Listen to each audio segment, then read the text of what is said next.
Türkiye'de 2000'li yılların başında erkeklerde aldatma oranı %25'ti. Kadınlarda %11. Şu an ne durumdayız biliyor musun? Erkeklerde %58, kadınlarda %40. Şaka gibi ama 20 yılda erkekler 2 kat, kadınlar 4 kat arttı. Ve bu Cinsel Sağlık Enstitüsü Derneği'nin resmi araştırması. Uydurma değil. Şimdi düşün. Bu ülkede evli her iki erkekten biri, evli her 3 kadından biri eşini aldatıyor.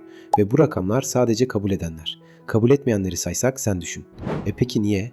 20 yılda toplum ahlakı mı çöktü? İnsanlar mı bozuldu? Yoksa modern hayat sadakati sessiz sedasız öldürdü mü?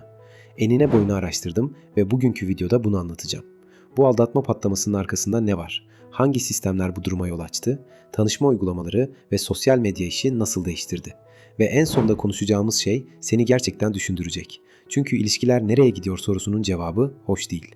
Önce genel tabloya bakalım. Bu problem Türkiye'ye özel değil. NTV'nin aktardığı uluslararası araştırmaya göre en yüksek aldatma oranı Amerika'da. %71. Yani her 10 Amerikalıdan 7'si bir kere de olsa eşini aldatmış.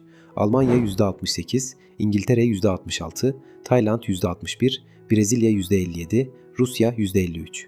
Türkiye ne durumda? %27 ile 10. sırada görünüyor bu listede. Ama tabii bu farklı bir ölçüm. CİSED'in Türkiye özelinde yaptığı derinlemesine araştırmada rakamlar çok daha yüksek çıkıyor. Ama bu rakamlar durduk yere yükselmiyor. Dünyanın her yerinde aynı anda artıyor. Bunun bir sistemsel açıklaması olmalı ve var. Birinci sebep, insan doğasındaki karanlık ve kurgu ilişki illüzyonu. İnsan doğası ikili bir şey. Bir tarafta ışık var, bir tarafta karanlık. Bir yanımız sadık kalmak istiyor, bir yanımız kaçmak istiyor. Bir yanımız güvenli bir limanı seviyor, bir yanımız fırtınayı arıyor. Bu insan olmanın bir parçası ve yeni değil. Yüzyıllardır filozoflar, dini metinler, edebiyat bunu anlatıyor. Ama modern hayatta bir şey değişti. Karanlık tarafı bastıran setler kalktı. Üstelik bu tarafın önüne her gün dev bir kışkırtma servis ediliyor. Instagram'da ünlülerin hayatını izliyoruz her gün. Sürekli parti, sürekli seyahat, sürekli yeni ilişkiler. Bir ünlü hafta içinde 2 ayrı partnerle görülüyor. Bir ay sonra üçüncüsüyle ve bu normalleşiyor. Sen de bilinç altında onlar yapıyor ben neden yapmayayım diyorsun. Onların hayatı model haline geliyor. Ama işin daha sinsi bir tarafı var. Kurgulanmış mükemmel ilişki içerikleri. Şunu düşün. Instagram'da her gün karşına ne çıkıyor? Eşine her sabah yatağa kahvaltı götüren adam. Doğum gününde 500 kişilik sürpriz parti organize eden koca. Her yıl dönümünde eşine yeni bir mücevher alan adam. Sevgilisini alıp Maldivlere uçuran çift. Her sabah günaydın canım, seninle uyanmak dünyanın en güzel şeyi mesajı gönderen sevgili. Şimdi sen bunu evinde otururken izliyorsun. Kendi kocan sabah yorgun kalktı, yatakta zar zor günaydın dedi. Sen ne düşünüyorsun? Diğerlerinin eşi ne yapıyor, benimki ne yapıyor? Doğum günü yaklaşıyor, eşi hediyeyi son gün almış. Instagram'da başka biri eşine helikopter turu ayarlamış. Sen, benim eşim beni sevmiyor diyorsun. Ama gerçek şu, karısına her gün çiçek götüren erkek belki %1'dir. Kocasına her sabah aşk mesajı atan kadın da %1'lik kesimde. Sokakta yürüyen milyonlarca sıradan çift, ortalama sıradan bir ilişki yaşıyor. Ama Instagram sana onları göstermiyor. Sana sadece o %1'i gösteriyor. Ve daha da kötüsü, gösterdiklerinin çoğu kurgu, gösteriş. Kamera açıkken sarıldılar, kamera kapanınca kavga ettiler. Sen bunu bilmiyorsun. Sen o an kurgu mudur diye düşünmüyorsun. Etkileşim için mi yapıldı diye sormuyorsun. Beyin gösterileni gerçek sanıyor. Ve kendi ilişkine bakınca eksik görüyor. Boş görüyor. Ve bir yerde bir başkasıyla mesajlaşırken işte gerçek ilgi budur diye kandırıyor kendini. Bu bombardıman insan doğasındaki karanlık taraf o eski setlerden çok daha güçlü şekilde besliyor. Doyumsuzluk demek istiyorum. Kapitalizm bize sürekli daha çoğunu iste mesajı veriyor. Bir telefon aldın, ertesi yıl yenisi çıkıyor. Bir araba aldın, komşununki daha güzel. Bir ev aldın, öbürü daha büyük. Ve bu tüketim çılgınlığı sadece eşyalara değil, ilişkilere de sıçradı. Partnerin var ama başka biri yeni görünüyor. Yeni olan cazip, yeni olan heyecan verici. Sen de bunu deneyeyim diyorsun. Tıpkı yeni bir telefon alır gibi. Bir de fantezi arayışı var. Diziler, filmler, romantik hikayeler. İnsanlar gerçek ilişkilerinde bulamadıklarını dijital ortamlarda arıyorlar. Kendi ilişkine bakıyorsun, sıradan geliyor. Ekrandaki hayata bakıyorsun, dev bir macera gibi. Ve bu karşılaştırma seni fantezi arayışına itiyor. Ünlü hayatlarına özenme, kurgu ilişki illüzyonu, doyumsuzluk, karanlık tarafı deneyimleme isteği, fantezi arayışı. Bunlar hep vardı ama eskiden bastırılıyordu. Şimdi hem teşvik ediliyor hem de her gün gözümüze sokuluyor. Ve insanlar bu bombardımanına direnecek gücü giderek kaybediyor. İkinci sebep, tanışma uygulamaları ve sosyal medya. Şöyle düşün, 25 yıl önce partnerini aldatmak istiyorsan ne yapıyordun? Bir kişiyle tanışman lazımdı. Kafeye gitmeliydin, bara gitmeliydin, iş yerinde tanışmalıydın. Fiziksel olarak bir araya gelmen gerekiyordu. Yani engel çoktu. Şimdi ne yapıyorsun? Telefonun cebinde. Tinder açıyorsun, 3 saatte 50 kişiyle mesajlaşıyorsun. Instagram'da tanımadığın birine mesaj atıyorsun. Bir bakıyorsun 6 ay sonra ciddi bir ilişki içindesin. Ve eşin bunu asla bilmiyor bile. Rakamlar bunu doğruluyor. 2025 Zipto araştırmasına göre insanların %27'si sosyal medyada tanıştığı biriyle partnerini aldattığını itiraf ediyor. Aldatan insanların %25'i sosyal medyayı ana iletişim kanalı olarak kullanıyor. Sosyal medyadaki mesajlar boşanma davalarında delil olarak sunuluyor artık. Tinder ve Bumble'a bir de Ashley Madison eklendi. En ahlaksızı. Resmi olarak evli insanların aldatması için kurulmuş bir platform ve milyonlarca kayıtlı kullanıcısı var. Yani aldatma artık bir endüstri. Hello Planup'ın 2024 analizi diyor ki, teknoloji aldatmaya olan erişimi kelimenin tam anlamıyla devrimci hale getirdi. Bir zamanlar günler süren planlar şimdi banyoda birkaç tıklamayla oluyor. Üçüncü sebep, mikro aldatma normalleşti. Bu en tuhaf kısmı, mikro aldatma. Yani fiziksel bir ilişki değil ama sadakati zedeleyen küçük davranışlar. Instagram'da tanımadığın birinin fotoğrafına sürekli beğeni atmak, eski sevgilinin storiesini her gün izlemek, iş arkadaşına flört havasında mesajlar yazmak, partnerin görmesin diye bazı mesajları silmek, yüzüğü belli anlarda çıkarmak. Wikipedia'nın mikro aldatma tanımı bunu çok net anlatıyor. Fiziksel aldatma değil ama güven ihlali ve yaygınlaşması korkunç. CheatScan X 2026 verilerine göre evli insanların %38'i sosyal medya üzerinden duygusal aldatma yaptığını itiraf ediyor. Ve daha çarpıcısı çiftlerin %64'ü duygusal aldatmanın fiziksel aldatma kadar veya daha yıkıcı olduğunu düşünüyor. Yani mesele fiziksel değil artık. Duygusal boyut daha da yakıcı hale geldi. Sen partnerinin fiziksel olarak yanında olmasını istiyorsun ama akşam yatağa girdiğinde kafası tamamen başka biriyle. WhatsApp'ta ondan mesaj bekliyor. Instagram'da onun storiesini izliyor. Sen yanındasın ama onunla değilsin. Ve tuhaf olan şu, mikro aldatma yapan insanların çoğu bunu aldatma saymıyor. Ya sadece mesajlaştık, hiçbir şey olmadı diyor. Ama Psychology Today'in bir araştırmasına göre özellikle kadınlar bu tür davranışlardan çok daha derin etkileniyor. Yani senin için hiçbir şey olan partnerin için tam bir yıkım.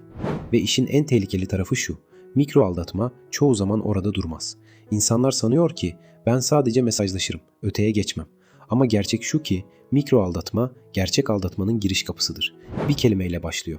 Sonra bir flörtleşme oluyor. Sonra bir fotoğraf paylaşımı. Sonra seninle bir kahve içmek isterdim cümlesi düşüyor. Sonra o kahve içiliyor. Ve 6 ay sonra o insan tam bir ilişkinin ortasında buluyor kendini. Çünkü beyin adım adım alışıyor. Her küçük ihlal bir sonrakine kapıyı açıyor.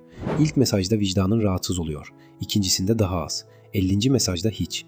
Ve o vicdansız hale geldiğinde fiziksel adımda çok kolaylaşıyor. Mikro aldatma masum değil. Mikro aldatma gerçek aldatmanın ilk kıvılcımı. Ve o kıvılcım söndürülmezse ocağa incir ağacı dikiyor. Dördüncü sebep, kadınların ekonomik özgürlüğü. Bu kısım biraz hassas ve genelde yanlış anlaşılıyor ama konuşmak lazım. 25 yıl önce bir kadın kocasını aldatsa bile evi terk etmesi çok zordu. Ekonomik olarak bağımlıydı. İş yoksa, para yoksa çocuklara nasıl bakacaktı? Bu yüzden kadınlar kötü evliliklerde bile kalmaya mecburdu. Şimdi durum değişti. Kadınlar iş gücüne girdi. Kendi paralarını kazanıyorlar. Kendi evleri var. Kendi ayakları üzerinde duruyorlar. Bu kesinlikle güzel bir şey. Ama sonucu şu, kadınlar da erkekler kadar özgür oldular. Kaçmakta özgür, kalıp aldatmakta özgür, ilişkilerini bitirmekte özgür.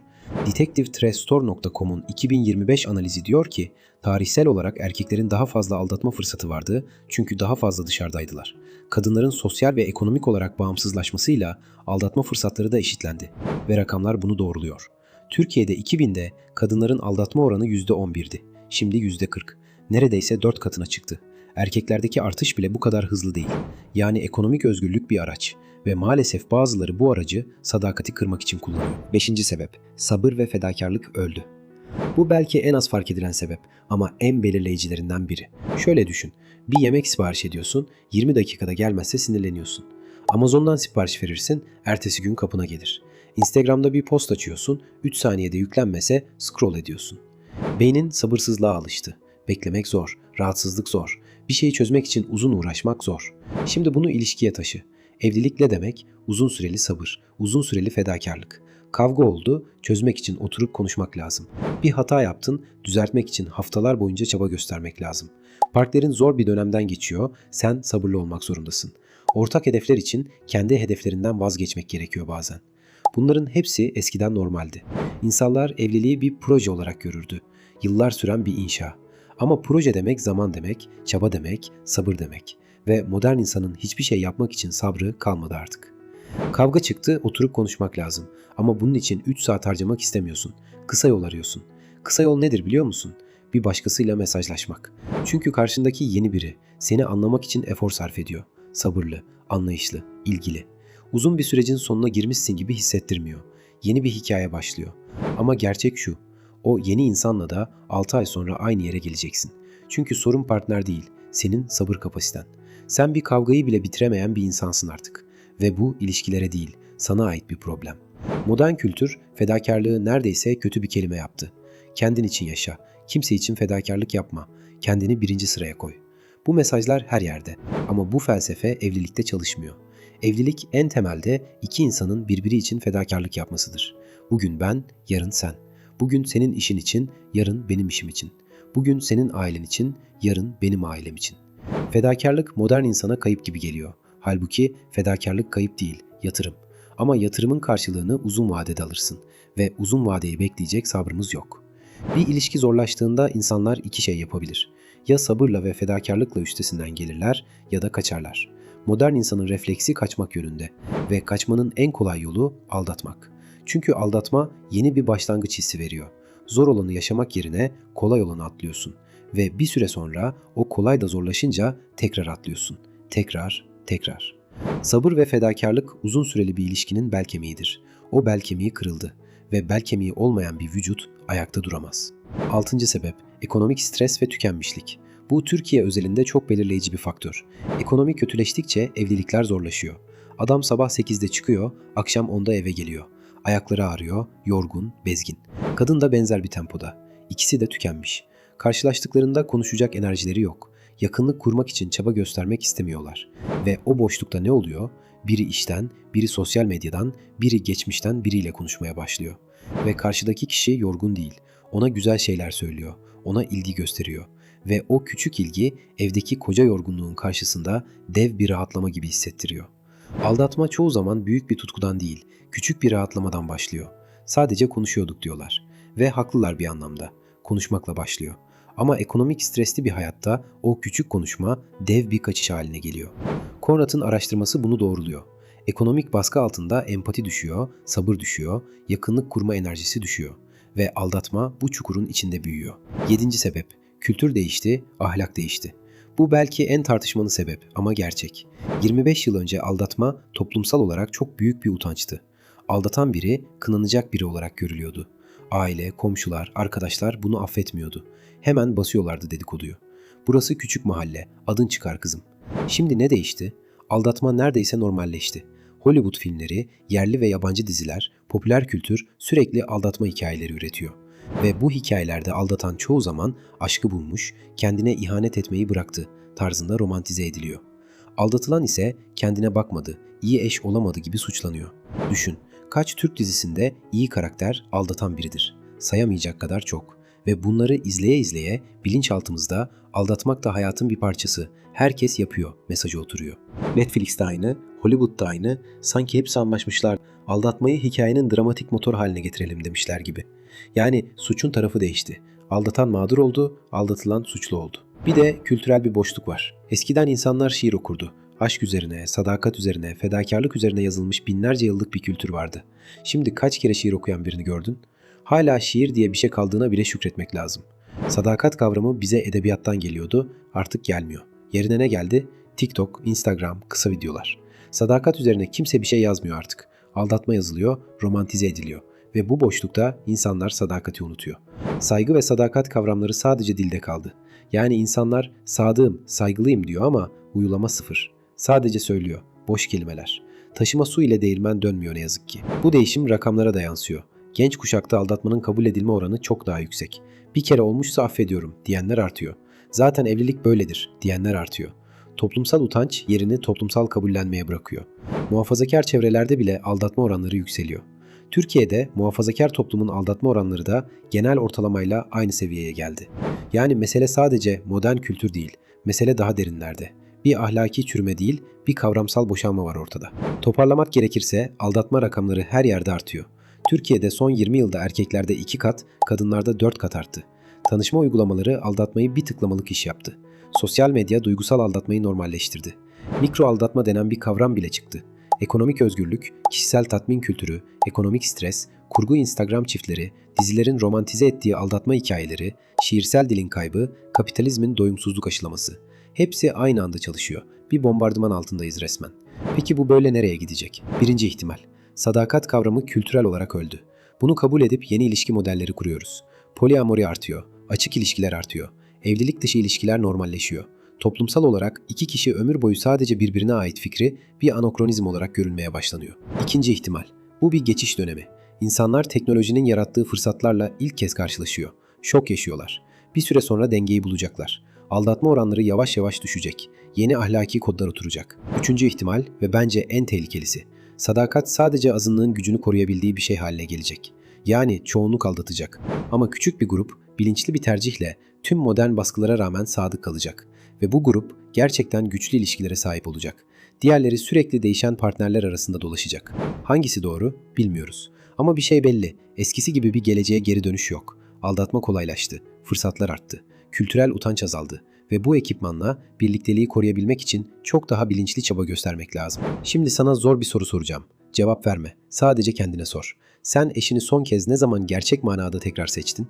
Nikah gününü değil, söz kestiğiniz günü değil. Onları herkes biliyor. Sana sorduğum şey bugün. Bu sabah kalktığında, telefonunu açtığında, işe giderken. O an onu tekrar seçtin mi? Yani onu sevdiğini hissettirdin mi? Yoksa sadece yanımda zaten diye üstünden mi geçtin?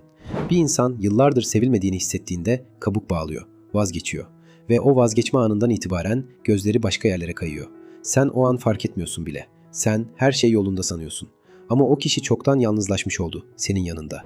Ve bir gün bir başkası geliyor. Ona iyi bakan, ona sorularını soran, ona nasılsın derken gerçekten cevabı bekleyen. Ve o kişi senin 8 yıldır fark etmediğini bir haftada fark ediyor. Sonra sen boşanma dilekçesini görüyorsun ve nasıl oldu bu diyorsun. Öyle olmadı. 40 gün önce olmadı. 8 yıldır oluyordu. Sen sadece bakmıyordun. O yüzden şunu söylüyorum. Bu videoyu izleyip kimse sadık kalmıyor artık diye kaçıp gitmeyin. Bu bir trend videosu değil. Bu aynanın karşısına geçmen için bir çağrı. Yanındaki insanı hala görüyor musun? Ya da sadece yanında var olduğunu mu biliyorsun? Bu ikisi çok farklı iki şey. Ve aradaki fark sadakatin yaşayıp yaşayamayacağını belirliyor. Aldatmalar artıyor çünkü kimse artık gerçekten bakmıyor. Ne eşine, ne kendine, ne ilişkisine. Herkes koşuyor. Herkes yorgun. Herkes ekranın önünde.